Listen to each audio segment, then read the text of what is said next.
celebrating Reggae Month on South Africa's award-winning 98.7 FM. But the One Love concert in Jamaica, celebrating the legacy and life of Bob Marley.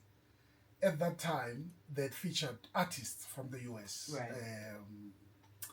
Busta Rhymes, for instance. The reason why I want to talk about Busta Rhymes, because he was performing, obviously, Bob Marley's song. And in that song, I think Rastaman chant together with Damian Marley, right, somebody that you work with, and we're going to talk a little bit about it. Because if you look at Damian Marley, you see Bob Marley. Exactly. I mean, his presence on stage, the way he danced, kicking like that, I mean, you just see Bob Marley there. But Busta Rhymes, then he turned around and he introduced the I3. I mean, that moment for me, it was Busta's just Jamaican. He's Jamaican. That's what people don't get. He's Jamaican to the core. Yeah. You know, not just by association. Busta Rhymes is a Jamaican. Yeah. And once you're a Jamaican, you are always a Jamaican. And this is what I tell people since I've been in South Africa. I used to always hear from a distance that South Africans are full of themselves. You know what I mean? Like, I hear it everywhere I go. And then when I got here, I was like, well, they have a reason to be. They're just, we're the same. When you hear Jamaican, they say Jamaicans are full of themselves. Yeah. Because who else in the Caribbean makes as much noise for such a small island? Yeah. And when I came here, I felt the same energy of the people. We are full of ourselves because we know who we are. Yeah. And I love it here. Yeah. That's good. That's good. Ras Sipho, welcome. I mean, the introduction of reggae music in South Africa at a time when apartheid was at its highest. I mean, I got introduced to reggae by my cousin, Jeff Karabian. He brought 2 albums, vinyls. He brought Kaya album and he brought Rastaman Vibration. And it was at the time of Black consciousness. We were socialized into Black consciousness, and when you heard Kaya, Sun is Shining, chase those crazy ball heads, time will tell. True. How did you get in touch with reggae music in South Africa at the time? Murio, from neighbors. For me, Buffalo Soldier when you were young. Yes. But also you had people, if you remember, you had the top of the pop-pops.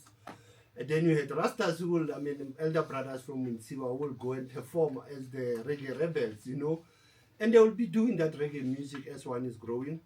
Once you get into university, now you start to see consciousness of reggae music from Basma, the Pan-Africanist movement. You start to get into the culture now of Rastafari. Yeah. But now reggae, it is part of the Rastafari movement. It is what I'll call a cultural, intangible heritage. We must never miss reggae and say, no, reggae, it is just the music of reggae artists. There's a message that comes with Rastafari culture, the Pan-African culture. So that's how I get into it. And as you said, apartheid days, nobody, even in the homeland, but you had one radio station that side that play reggae music. I want to mention Bob and Radio Mama, you got to mention it. You got to, it's part of history. Let's not erase history. And that's how when you come back from school, you have Lawrence Dube by then, Lawrence Chavani, will be playing reggae music. Yeah. And we'll have TV Bob. Yeah. We used to know the music video of Everton Blender, a long time ago. We will know a music like Shaggy. They'll be playing just those music, which was your dancehall type of. Yeah. But I think, Mario, for me, the introduction to reggae music, even this month of February being a reggae month, I think it also gels with the Black History Month in the sense of the struggle of this country in the 1990s. Yeah. That we saw the reggae music started to come in now. Lucky Dubes, your Sipho Johnson, Jumbo, Carlos Jeje, your Senzo, your sister Pumio or Yaba. Now you have the guys from Free State, you have the guys from Gauteng, Dr. Victor and Rasta Rebels. We start to now join into the South African reggae music because they were pushing during those years, Moro. So I think Jamaica, it was your Colbert Mukwebo, what we call our Bob Marley of South Africa. I think when we think of Colbert, that was also the other influence of many people in this country pre-1994, Moreo, because in Jamaica, their parliament has put this month as a reggae month. The way they are taking reggae seriously. I'm not saying in this country we are not, but being part of the Cultural Commission, I think one has to protect the reggae music, one has to promote the reggae culture. Very much so. And even Rastafari culture, and still use the academia also as a launching pad about the knowledge of reggae music and Rastafari. We don't have reggae studies in all our universities, if you have to ask about curriculum. We don't have reggae shows in most of our radio stations in this country. TV station, I don't want to talk. I was at Soweto TV and done and dusted. So I think we've pushed and pulled this reggae message. Yeah. Nikki Z, it's very interesting because what Ras Sipho was talking about, the other station that was playing reggae music, it was an interesting dynamic because during apartheid, there was one state broadcaster called the SABC. Reggae music was not allowed. They used to literally scratch the vinyls with the razor. And it was interesting because there was a little independent, so-called independent state of Bophuthatswana. That's where the Radio Bob emerged and Radio Mabatu emerged. And when the apartheid authorities were complaining to the Bophuthatswana authorities, they were saying, you gave us independence. In those radio stations, that's where they were playing reggae music, all this progressive music and stuff. Like this one, Harambe, by Rita Marley.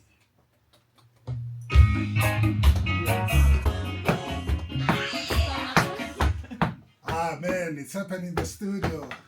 The reggae spirit, it's on. You guys got moves. The Rastaman chant. We have to put it together, Muri. The Rastaman chant, Harambe, and so on. So, Nikki, let's talk a little bit about the legacy of Bob Marley. I see that you work somehow with Damien, and they are great guys. My favorite, Stephen Marley, who's protecting the IP and legacy of Bob Marley. Absolutely. How are they doing in general in terms of advancing his legacy? I think they all have such individualistic character that they're all doing it in their own way. Steven, his production skills are off the charts.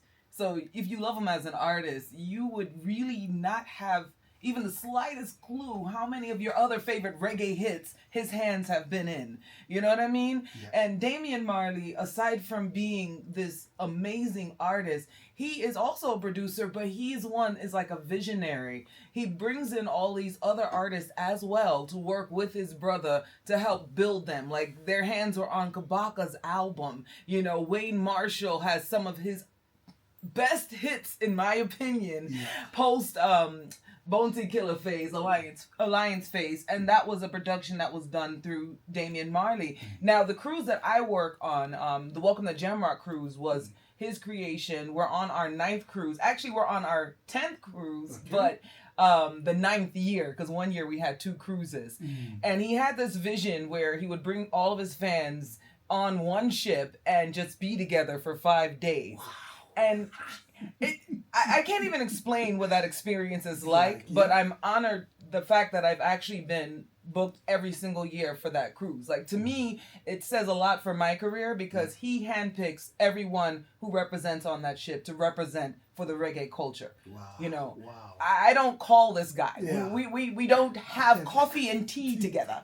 You know what I mean? So to know that, you know, and I at first was the only female host and DJ on that ship. And then Sasha Payne now, Steven's daughter, who is an amazing selectress, she's now also on that ship as well. But it's just one of these things, and this is why I love reggae music, because a lot of people like to think reggae music is just Rasta culture. It is not. Yeah. If you ever come on the Welcome to Jamrock ship, everyone is represented. Everyone. I think we had about 52 countries on the ship this last year.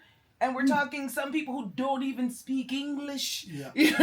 And they're on the ship. Rich, not that rich, old, young, it does not matter. It's the spirit of racist. Yeah. They're there too. You know, singing Three Little Birds, because you can't deny it. You cannot deny it. Yeah. Interesting, because this question of people pigeonholing reggae and Rastafarism in a compartment.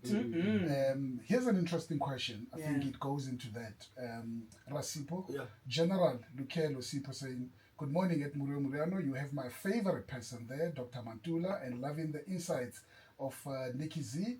Can they comment on the notion of Bob Marley selling out by singing about love at some point instead of protest songs? No, Murio. If you can check even the influence of Robert Nesta Marley coming to Zimbabwe, meeting with one of our oldest writers, novelist Miriam Tlali in Zimbabwe. The Wailing Wailers, the never-ending wailers. Chris Blackwell or Chris White West or what you can call him. He's the one who caused that even division among the three Wailing Wailers. And the last being Bunny Wailer in 2020. But Bob's passion in the continent doesn't start in Zimbabwe only. I think me and you on the show were speaking about Gabon also at some point, where he met with the daughter of the president of Gabon, Paslina Bongo. And there was an affair there. But Marley realized later, hey, there was a struggle in Gabon here. But I mean the affairs of love with the daughter of the president. Then Zimbabwe, he was a charmer, Marley. Marley, remember, he was coming from the trench town, from the ghettos, but something came out from there. Marley's contribution, marking 80 years, I don't think Marley was a sellout.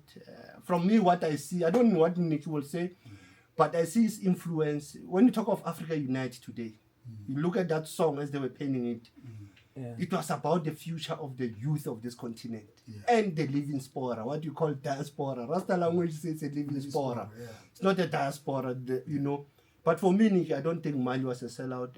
Peter Tosh, others will say, was a PAC. Marley was a ANC. And then Vanuela was Azapo, as people will get into politics of humor. But Marley was very powerful. I'm going to say the same thing. I don't see him as a sellout at all. I think a lot of people who are not in the music industry don't understand the evil that is in the music industry and a lot of what he had to face that a lot of people will never get to hear about because he got so big and because his voice got so powerful. You have people who are CIA allegedly who are now chiming in. So regardless of the music that was released, which all had powerful messages, even if it was one love, exactly. Go back to his interviews and meet the man and how he talked. You know what I mean? I really wish that listeners had the insight on the logistics of this entertainment business. That's why I pretty much walked away a couple of years ago and I was just like, I'm done. You know what I mean? A lot of times when you see your favorite artists, especially the ones that are very vocal, you tend to see them disappear, and there's a deeper reason because now they have the other money voices or the other interest voices saying, okay, well, we need you to kind of tone this down a bit to make everybody, more inclusive, But regardless, if we sing One Love, and I hear a lot of people using that, well, Bob said One Love. Bob said also until the color of a man's skin is no more significant than the color of his eyes. What does he say? War. Simple as that. Simple as that. And of course, that's what we're talking about. And by the way, General, if you want to get the message of Bob Marley, get the CD Talking Blues. My goodness me, before he plays a song there's a narration of Bob Marley. Whoa, man! Free the world, free the oppressed. True. Pew, pew. Wait, did you already have that cue? Well, all right then.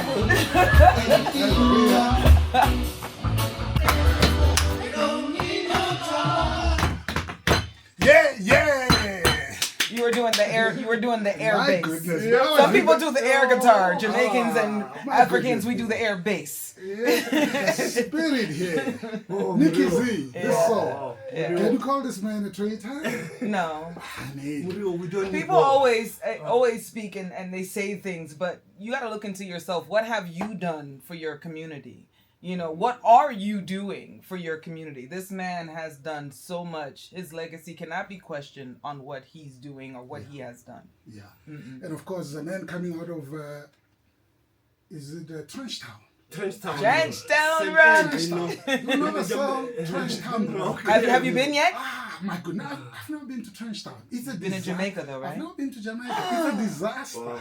It's on my bucket list. Oh. I feel ashamed. No, you see, there's one person. End of this year. No, there's somebody who's busy taking the video inside the room. He has been to Jamaica, yes. Sister Fikile. Yeah, this reggae promoter from Azania. She has been to Jamaica during the Rebel Salute. It's a show by Tony Rebel. Yes. Yeah. And Queen Africa. Hello. Balance. Balance up in here. Order in the courts. So it is Tony Rebel and Queen Africa. Yeah. It is the Rebel Salute every Yeah. January. There's no alcohol there, there's no meat. It's Ital is vital. Yeah. It's a We 3-day know show.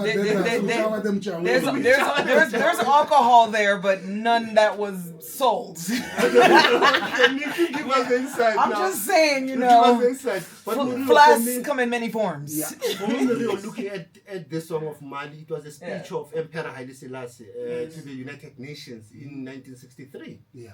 Talking to the conflict that was, in fact, 1936, when there was an invasion of Ethiopia by Italy.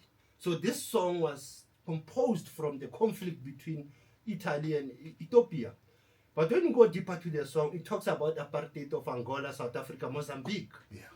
And when you go deeper to the songs that Mali and Tosh and Panuela they were composing, it was to deal with the apartheid question also. Yeah. It was to deal with conflicts that were ravaging Africa. Yeah. Today we're speaking about the war in Sudan, the war in the Eastern DRC, the war in Mozambique. And not just that, it was trying to rally the troops and trying to tell us from early that we need to get ourselves together and go back home. Yeah. You know, I don't think we got the message loud and clear early enough, though. Yeah, but you see the American troops in Africa, that's my concern. The AFRICOM Murio, they've been here for too long. Yeah. And you don't know why they're here.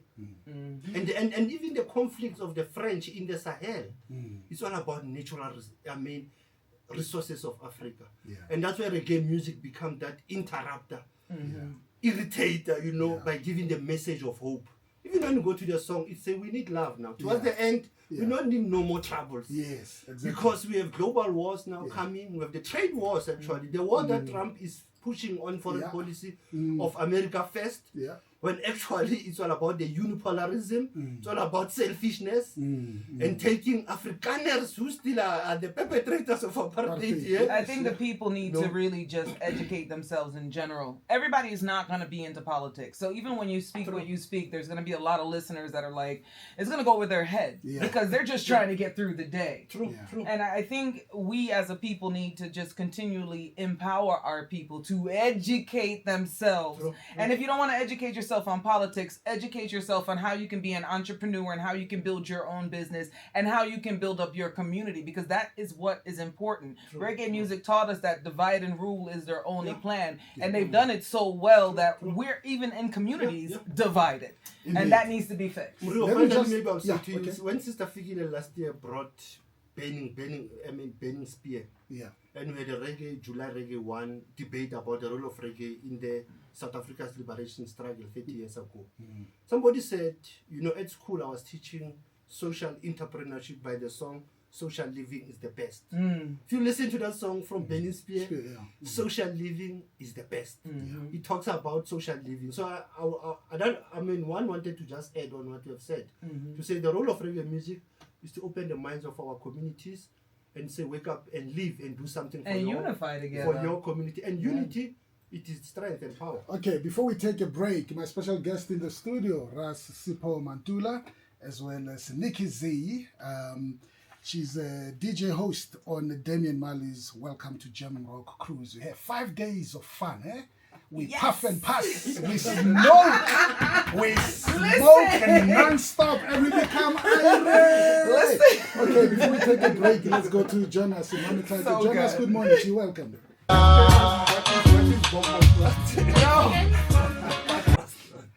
The history of reggae on this station, on this program. I would have lost my job. They would have fired me and pulled me off they would have dragged me by my locks out of the studio if I played this in Jamaica. Are you kidding me? This is the freedom we fought for. I love it. This is the freedom we fought for. Apartheid denied us the opportunity to play this song. They were busy scratching the They were LPs. spreading, yeah. So there we are. Progress. Progress. It's Progress moral. indeed. The progress is moral. By the way, Yeah. this is Power 98.7, and now we are talking. My special guest in the studio, Nikki Z, Yeah. as well as Ras Sipho Mantula. Let's talk about the month itself of February being dedicated to reggae music. What's the significance? Ooh, let me go first. Go first. Yeah. I definitely want to take this one Take first. this one. Take Because you got to talk to South Africa and what you guys are doing out here. True. We'll I'm do going to that. go to Jamaica right now. Yes. I don't know what we're doing. It's been going on for a very long time now. Yeah. But it is not being promoted in a way that is respectful to how big the culture is. Jamaica has artists from every parish that can be featured, that can be revered, that can be celebrated. So why is it that every year that it's Reggae Month, yeah, we might see a cute little flyer saying it's Reggae Month, but has anybody seen any big whoopla online? Do we understand how important this could be for Caribbean, for Jamaican dollars? If people would actually make this into what it deserves to be. It deserves to truly be a celebration where if I fly to Jamaica in February, every parish is having something. Everywhere online that is a government faction, especially when it comes to the music sector, is having things that is reminding us of the greatness and the history of our artists. We just lost Determined. I'm not seeing anyone even posting anything in this February Reggae Month. So for me, this has been something I've been screaming on the radio for years. No one hears because I'm not saying, I can only assume that when the dollars are allotted, because the government dollars are allotted, that they're just being handed through the friendship pile of friends and friends and friends and friends and friends. And nothing is being thought of in terms of legacy, long term, and the rest of the community who can actually benefit from the importance of Reggae Month. Thank you for letting me have that out. I mean, just you got it off your chest. You got it off your chest, Nikki Z. You got it off your chest because imagine the artistic tourism that will create. We know that every year, February, we march to Zion. We march to Kingston. We march to The Jamaica whole of to Jamaica, celebrate. every parish. And I mean the fact that the Jamaicans themselves pushed so hard to motivate and convince the United Nations that it should be declared heritage. I mean, it's a cultural heritage. It's such an important milestone. But Why is more not being done? And I think it is correct to celebrate the old and the new reggae contemporaries and to celebrate the culture and to move beyond the politics of reggae. Yeah. Particularly, you'll see Dennis Brown was born on the 1st of February. That's the event significance. Nesta Mali, the 6th. I didn't see anything online. And then we have a reggae lecture, Reggae Wednesdays, open universities. But I think in South Africa, we have tried, but it's like what you see, the reggae community will call you, we have the dubs, we have the reggae dancehall.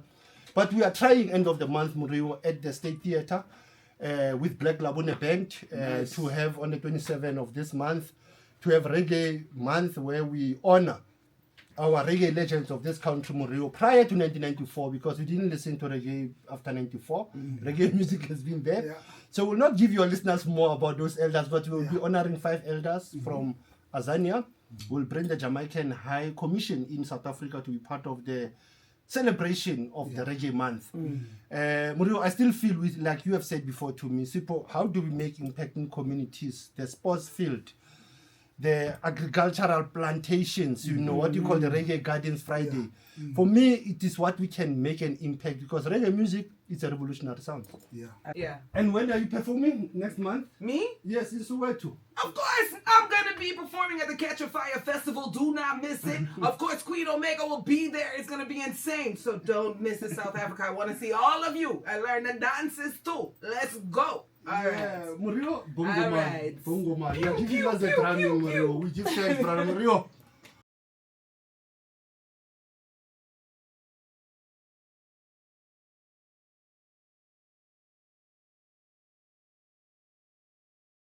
And if you know it's Kabanka Pyramid, I represent for the Queen Nikki Z. You man just go and believe in yourself, you Empress, cause self-belief never fail yet.